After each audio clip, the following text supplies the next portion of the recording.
যদি আপনি কোনো দলকে ভালোবাসেন বা কোনো দলের সদস্য হয়ে থাকেন তাও সমস্যা নাই, কিন্তু অন্য ভাইকে কাফের মনে করিয়েন না। আমার রিকোয়েস্ট এতটুকু, অন্য ভাইকে কাফের মনে করিয়েন না, সেও মুসলিম। আর এই অ্যারোগেন্সিটা কিন্তু ইবলিসের অ্যারোগেন্সি। ইবলিস বলেছিল না, যায় না খায়রুম মিন, আমি তো তার চেয়ে উত্তম, খালাকতানি মিন নার, আমাকে আল্লাহ আপনি সৃষ্টি করেছেন আগুন দিয়ে, ওয়া খালাকতাহু মিন তিন, আদমকে সৃষ্টি করেছেন মাটি দিয়ে, আমি কেন ওকে সেজদা করতে যাব? এই যে এটাকে কি বলে, অ্যারোগেন্সি, অহংকার, উদ্ধত আচরণ, এই আচরণের কারণেই তো সে শয়তান হয়ে গেল। এটা কেমন, ওই যে ধর্মীয় কিছু বিভাজন আছে, একবার এক দলে ঢুকে গেছেন, অন্য ভাইকে আর ভাই মনে হয় না, সালাম দেওয়ার সময় খুঁজে খুঁজে সালাম দেয় যে ও আমার গ্রুপের কিনা, অন্য গ্রুপের হলে সালাম দেয় না। এই ন্যারো মাইন্ডেড মানসিকতা ত্যাগ করতে বলছে।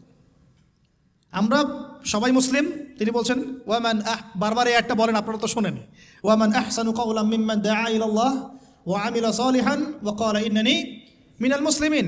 ওই ব্যক্তির চেয়ে শ্রেষ্ঠ আর ভালো কে আছে, আহসান কে আছে, যে ব্যক্তি বলে, যে ব্যক্তি মানুষকে আল্লাহর দিকে আহ্বান করে এবং নিজে সৎ আমল করে আর বলে আমি মুসলিমদের একজন, আমি মুসলিমদের একজন। নবী সাল্লাল্লাহু আলাইহি ওয়াসাল্লাম এই পরিচয় নিয়েই দাওয়াতি কাজ করেছেন, আমরা মুসলিম, এটা আমাদের মৌলিক পরিচয়। এরপরে আপনার কোনো যৌগিক পরিচয় থাকতে পারে, কিন্তু ওই পরিচয়কে কেন্দ্র করে আমরা আমাদের মধ্যে ডিভাইডেশন করব না, ক্রিয়েট করবো না, ইনশাআল্লাহ। ঠিক আছে ভাই, একমত তো নাকি? আলহামদুলিল্লাহ। এখন আমরা ধর্মীয় সাম্প্রদায়িকতা যেগুলো আমাদের দলীয়করণ, এই ফেরকাগুলো থেকে একটু ব্রড মাইন্ডেড হওয়ার চেষ্টা করি। যদি আপনি কোনো দলকে ভালোবাসেন বা কোনো দলের সদস্য হয়ে থাকেন তাও সমস্যা নাই, কিন্তু অন্য ভাইকে কাফের মনে করিয়েন না। আমার রিকোয়েস্ট এতটুকু, অন্য ভাইকে কাফের মনে করিয়েন না, সেও মুসলিম। আর এই অ্যারোগেন্সিটা কিন্তু ইবলিসের অ্যারোগেন্সি।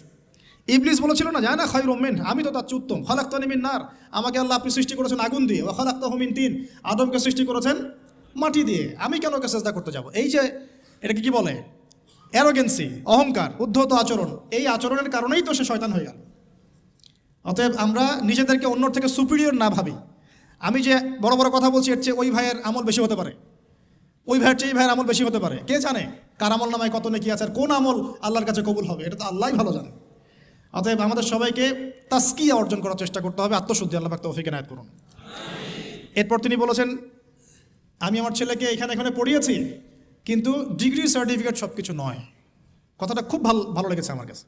ডিগ্রি সার্টিফিকেট সব কিছু নয়, ডিগ্রি পেলাম, সার্টিফিকেট পেলাম, এইটা ওইটা, এগুলোই আমার কাছে আলেম, স্কলারশিপের মানদণ্ড নয়। এলেম আল্লাহর পক্ষ থেকে আসে, এবং ওলামায়ে কেরামদের সামনে বসে বসে যে সিনায় যে এলেমটা আসে, এটাই হচ্ছে জ্ঞান। এই যে কালকে ওনার সাথে বসে এই যে এতগুলো কথা শুনলাম, এই যে জ্ঞান আমি পেলাম না, এটা তো আমি 20টা বই পড়ে পেতাম না। ব্যাপারটা বুঝতে পারেন নাই? একটা সার্টিফিকেট পেয়েছি ধরেন অনলাইন একটা মাদ্রাসা থেকে যে আমি মাস্টার্স করেছি, কিন্তু এই জ্ঞানগুলো যদি আমি না পেতাম তাহলে কি আমার জ্ঞান পূর্ণাঙ্গ হতো? তো এটাই তিনি বোঝাতে যাচ্ছেন, সম্মানিত সেই মেহমান স্যার, যে ডিগ্রি এবং সার্টিফিকেটই সবসময় জ্ঞানের মানদণ্ড নয়। জ্ঞান আল্লাহর পক্ষ থেকে আসবে, কখন আসবে? যখন আমরা এই বেসিকগুলো ঠিক করব এবং বরেণ্য রিনাউন্ড ওলামায়ে কেরামদের কাছে গিয়ে আমরা সরাসরি জ্ঞান নেওয়ার চেষ্টা করব।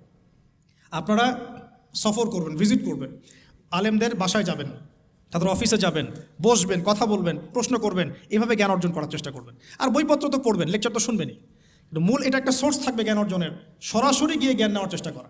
আল্লাহ পাক আমাদেরকে ওলামায়ে কেরামের সোহবতে গিয়ে জ্ঞান নেওয়ার তৌফিক দান করুন, আমিন। ঠিক আছে, এটাও অবশ্য তিনি বলেছিলেন যে এখন হকপন্থী স্কলার হাতে গোনা যায়, এটাও বলেছেন। সত্যিকারের আলেম এখন হাতে গোনা যায়, এটা খুঁজে বের করতে হবে আপনাদেরকে। যারা হক ও বাতিলকে মিশ্রিত করে না, হককে স্পষ্ট করে, বাতিলকেও স্পষ্ট করে, তারাই প্রকৃত আলেম। সামান্য কিছু দুনিয়ার স্বার্থে যারা দিনকে বিক্রি করে দেবে, এরা কখনোই প্রকৃত আলেম নয়। তিনি বলছেন হাতে গোনা যায় scholars, very few of them, উনি ওনার মতো করে বলছেন। এখন তো খুব অল্প, হাতে গোনা। একটা সময় ছিল সলফে সালেহীনদের যুগে অগণিত ওলামায়ে কেরাম, অগণিত। এখন সত্যি হকপন্থী ওলামায়ে কেরাম হাতে গোনা যায়। আল্লাহ পাক তারপরে আমরা দোয়া করি, আল্লাহ পাক আমাদের সবাইকে হকপন্থী ওলামায়ে কেরামদের সোহবত দান করুন, আমিন। এরপর আমি একটা বড় প্রশ্ন করেছিলাম, যে প্রশ্নটা আমি অনেককেই করি, যে how to establish Islam in bigger reason আর গ্লোবাল সারফেস ইত্যাদি। তো উনি বলছেন, আমি এই কথাটা আমিও নিজে বলেছি আগে, উনি বলছেন যে প্রথমে এত বড় চিন্তা না, প্রথমে চিন্তাটা হচ্ছে নিজের উপরে দিনটা প্রতিষ্ঠা আছে কিনা, নিজে আমি নিজের পরিবারটা ঠিক করতে পারলাম কিনা, আমি দিনের দাওয়াতি কাজ করছি কিনা অ্যাপ্রোপ্রিয়েটলি, আমি সোসাইটি চেঞ্জের কাজ করছি কিনা, এইগুলো যখন বিল্ড আপ হবে দেন উই উইল ইমার্জ ইনশাল্লাহ। তারপরে আমরা বড় স্বপ্ন দেখতে পারি, তার আগে না। এই কথা আমিও বলেছি, তার সাথে আমার চিন্তা এখানে মিলে গেছে। তো আমি টেকনিক্যালি প্রশ্ন করেছিলাম যে আসলে অনেকে তো চেষ্টা করছে, কিন্তু আসলে রাইট ট্র্যাক কোনটা, কোন পদ্ধতিতে চেষ্টা করলে ভালো হবে। উনিও টেকনিক্যাল মানুষ, উনি অ্যান্সার টেকনিক্যালি দিলেন। The right track will be the track of prophet সাল্লাল্লাহু আলাইহি ওয়াসাল্লাম। সঠিক ট্র্যাকটা হচ্ছে নবী সাল্লাল্লাহু আলাইহি ওয়াসাল্লামের ট্র্যাক। তো ওইটা কীভাবে বুঝবো? তাহলে নবীর জীবনী পড়তে হবে। কীভাবে নবী সাল্লাল্লাহু আলাইহি ওয়াসাল্লাম দাওয়াতি কাজ করলেন, দিনটা কায়েম করলেন, ওইটাই হলো সুন্নাহ। তো এই সুন্নাহর আলোকে তিনি বলছেন আগে নিজের উপর, then establish Islam in your family, তারপরে আস্তে আস্তে তোমার পরিচিত মহলে, সোসাইটিতে, যতদূর পর্যন্ত আল্লাহ পাক তোমাকে তৌফিক দান করেন। আল্লাহ পাক আমাদের সবাইকে তৌফিক দান করুন, আমিন। আর ইনশাআল্লাহ সেদিন বেশি দূরে নয় যেদিন এই সমস্ত ছোট ছোট চেষ্টাগুলোকে একজন নেতা ঐক্যবদ্ধ করবেন ইনশাআল্লাহ, তখন খেলা হবে ইনশাআল্লাহ তাআলা। তারপরে আমি বলতে চাই, তিনি বলছেন, আরও বলেছেন যে লেখাপড়া করার ক্ষেত্রে জিজ্ঞাসা করছি, লেখাপড়া স্টাডি করার ক্ষেত্রে আমরা আসলে কোন কোন স্কলার বা কী কী বিষয়কে বেশি গুরুত্ব দিব। তিনি বলছেন এভাবে যে পূর্ববর্তী ওলামায়ে কেরাম যারা, বরেণ্য আগেকার ওলামায়ে কেরাম যারা, সালফে সালেহিন, তাদের কিতাব, তাদের বই, তাদের রিসোর্সগুলোকে বেশি প্রাধান্য দিতে হবে। কারণ তাদের কাছে ছিল একটা সুপ্রিম নলেজ, যেটা আমাদের কাছে এখন ওইভাবে নাই। আমরা ওই বইগুলোর উপর ডিপেন্ডেন্ট। তো পূর্ববর্তী ওলামায়ে কেরাম, বরেণ্য ওলামায়ে কেরামদের কিতাবাদিগুলো মোতাআলা করতে তিনি বেশি উৎসাহিত করছেন। আমিও ওইটাই আপনাদেরকে নসিহত করছি। আল্লাহ পাক তৌফিক দান করুন।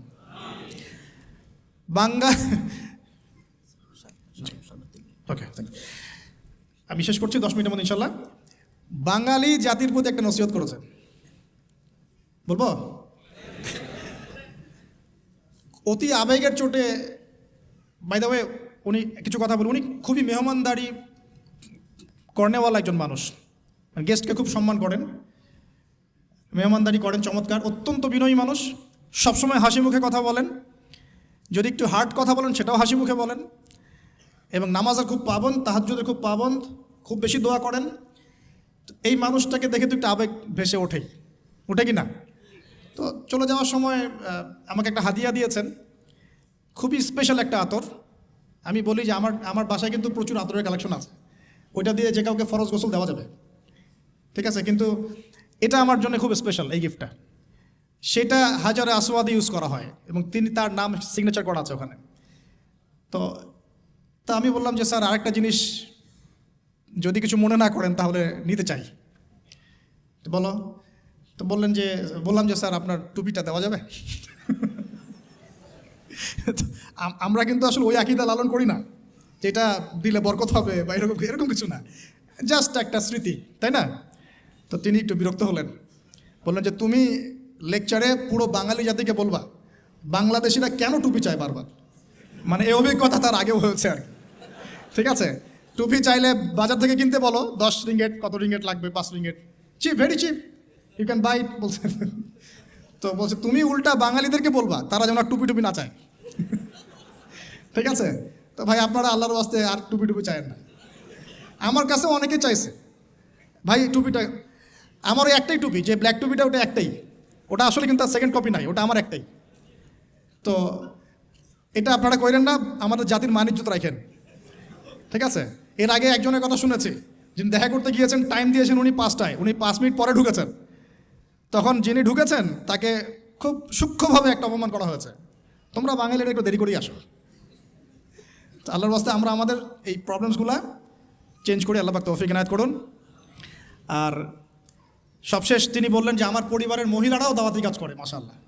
তা আমরা আমাদের দিনী বোনদেরকে এখানে যারা আছেন উৎসাহিত করব যে আপনারা আপনাদের পরিবারের অনেক বড় দায়িত্বশীল, এবং সত্যি কথা বলতে মা যদি ভালো হয় সন্তান ভালো হবে। এখন আমাদের প্রত্যেক পরিবারের পিতাকে হতে হবে ইব্রাহিমের মতো আলাইহিস সালাম, প্রত্যেক পরিবারের সন্তানরা হবে ইসমাইলের মতো আলাইহিস সালাম, এবং আমাদের মা বোন থেকে হতে হবে হাজারা এবং সারা আলাইহিস সালামের মতো। যদি হাজারা আলাইহিস সালামের মতো মা না হয় পরিবারে, তাহলে ইসমাইলের মতো সন্তান জন্ম হবে না। তিনি ফুল ফ্যামিলি দাওয়াতি কাজ করেন, আমরাও আমাদের ফুল ফ্যামিলি মেম্বারদেরকে নিয়ে দাওয়াতি কাজ করার চেষ্টা করব। আল্লাহ পাক তৌফিক ইনায়াত করুন, আমিন। আর তিনি বলেছেন যে আমরা এখন খুব রেস্ট প্রিয় জাতি হয়ে যাচ্ছি, আমাদের নামাজের সময় ঘুমের সময় থেকে বেশি হওয়া উচিত। আমাদের নামাজের সময়টা ঘুমের সময় থেকে বেশি হওয়া উচিত, এবং দাওয়ার ক্ষেত্রে আমাদেরকে অবশ্যই অমুসলিমদের মাঝে বেশি বেশি দাওয়াতি কাজ করা উচিত। আল্লাহ পাক আমাদেরকে তৌফিক দান করুন। এবং মুসলিমদের মধ্যে ইসলাহ এবং সংশোধনের কাজ করা উচিত, সবসময় দলিল প্রমাণ ভিত্তিক দাওয়াতি কাজ করা উচিত, এবং যে কথার প্রেক্ষিতে কোনো দলিল পাওয়া যাবে না সেটাকে দেয়ালে ছুঁড়ে ফেলে দেওয়া উচিত। এছাড়া আরও অনেক গল্প হয়েছে, সেগুলো আমি পাবলিকলি আর আলোচনা করছি না।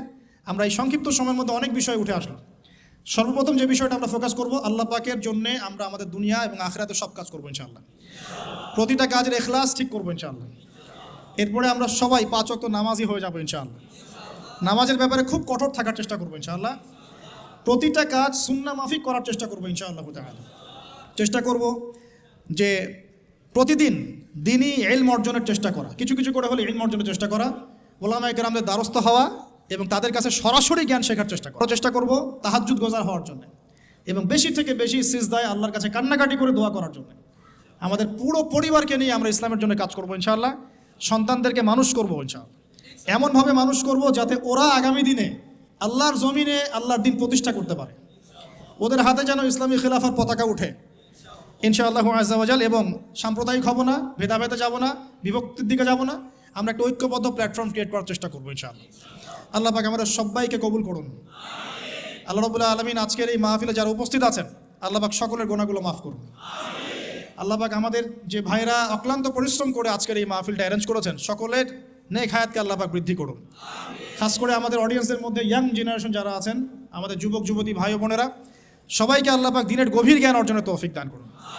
সেই জ্ঞানকে কাজে লাগিয়ে আমল করার তৌফিক দান করুন, এবং খুশুসি আমল বাড়িয়ে দিন, গোপন আমল বাড়িয়ে দিন, এবং উম্মাকে ঐক্যবদ্ধ করার তৌফিক দান করুন। এই যৌবনকালটাকে আল্লাহর জন্য বিলিয়ে দেওয়ার তৌফিক দান করুন। আল্লাহ সুবহানাহু ওয়া তাআলা আগামী দিনে দিন ইসলামের বিজয়ে আমাদের সবাইকে জান মাল সময় শ্রম ব্যয় করে দাওয়াত এবং জিহাদ করার তৌফিক দান করুন। আমি আজকের মতো প্রিয় ভাইরা এখানে শেষ করতে বাধ্য হচ্ছি। আমার ফ্লাইট আছে, আমাকে চলে যেতে হচ্ছে। আপনাদের সবশেষে বলবো, পুরো মালয়েশিয়া যতগুলো প্রোগ্রাম হয়েছে, আপনাদের ব্যবহার, আপনাদের আতিথেয়তা, আপনাদের আন্তরিকতা, মেহমানদারিতা আমাকে মুগ্ধ করেছে আলহামদুলিল্লাহ। বারবার আসতে চাই। আর যদি কখনো হিজরত করে চলে আসতে হয়, আমার জন্য জায়গা একটু রাখেন, ঠিক আছে? আর আমার জন্যে, আমার পরিবারের জন্য, আমার সন্তান সবার জন্য দোয়া করবেন। আমরা আসলে সবাই ফুল ফ্যামিলি টুকটাক অসুস্থ আছি। আল্লাহ পাক যেন সকলকে শেফায়ে কামেলা দান করেন, আর দীর্ঘ নেক হায়াতে তৈয়বা দান করেন। আল্লাহ পাকের জমিনে দিনের বিজয় অর্জন করা, নিয়ে আসার তৌফিক আল্লাহ পাক দান করেন। এবং আমরা যে জায়গায় থাকি সেটা একটা ব্যাটলফিল্ড, সেখানে যেন আমরা ঈমান আমল নিয়ে টিকে থাকতে পারি, সেই দোয়া আমাদের জন্য করবেন ইনশাআল্লাহ।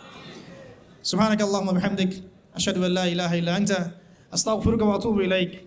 আসসালামু আলাইকুম ওয়া রাহমাতুল্লাহি ওয়া বারাকাতুহু। বারাকাল্লাহু ফীকুম, হাইয়াকুমুল্লাহ।